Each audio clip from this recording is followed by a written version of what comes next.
Okay guys, I hope you've seen part one. This is part two. So basically what I found this morning very early was that the gazebo, basically the iron gazebo, it's not like this plastic stuff, it's very heavy, was leaning to one side. So I've been working on it, managed to get it back up to where it was before, previously. I wanted to explain why it happened and how I've adjusted it. So basically, obviously the wind was the cause, very strong wind. But what happened was, previously, I don't know if you can see, but this was the wire used, and over time it's rusted, so it found a weak point and it broke, you know, in the various places. And another one here. Okay, so that was obviously the weak point, and I needed to find out how to strengthen that. So I got my tools. Instead of having a mallet, I have got a mallet somewhere behind it. I ended up pulling out the sledgehammer, which is nice and heavy, as you can see. And I've got my stakes, which are iron stakes as well. Okay, so no messing about. But instead of going back to how it was done previously, I think it was probably my father-in-law that did it, but I got this wire that's covered with plastic so it doesn't rust. So now I'm hoping with that in place, you know, it shouldn't happen again. It may well, but there you go. And as you can see in part one, I was fixing stuff, but you couldn't really get down to detail. So here you can see I've got the metal staking and the wire around it. What I use basically to twist the wire and cut the wire are the pincers.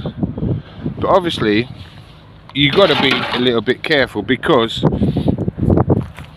if you pull it too hard you're going to snap the wire. So what you do, once you've got it around, you try and find a flat spot, so like this bit is the flat bit, and you twist it, but you can't twist it too much, otherwise it snap off. Or if you push too hard on the pincers, you're going to cut through the wire. So it's a little bit of play. You don't want to squeeze them too hard, but at the same time it's got to be hard enough to be able to turn it. And that's a couple of points on the first one.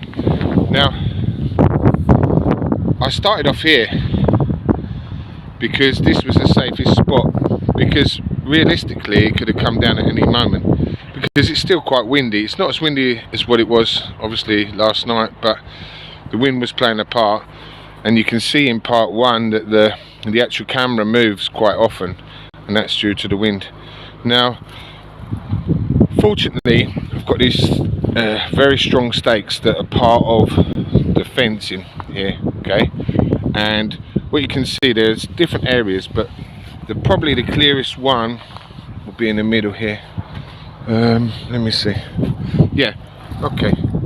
So you can see they've actually got a hole in that you can pass the wire through. Now you can go around it once, you can go around it twice, but in the middle one I chose just to go once. I think on the far one I did once, but on the first one I did twice around, just to strengthen it.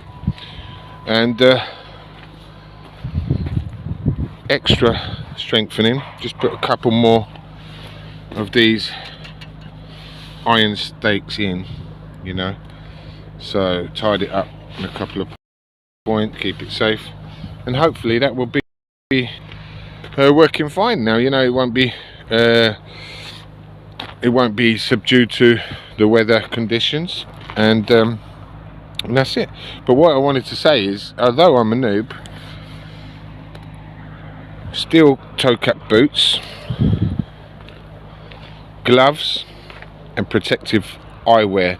I think the eyewear is probably the most important. I mean, gloves obviously are important because you don't want to scratch yourself, especially with rusted stuff, but the eyewear especially as well, because the older wire that's used, you can see it here, it's so thin, and yeah, it can quite easily flick up in your face.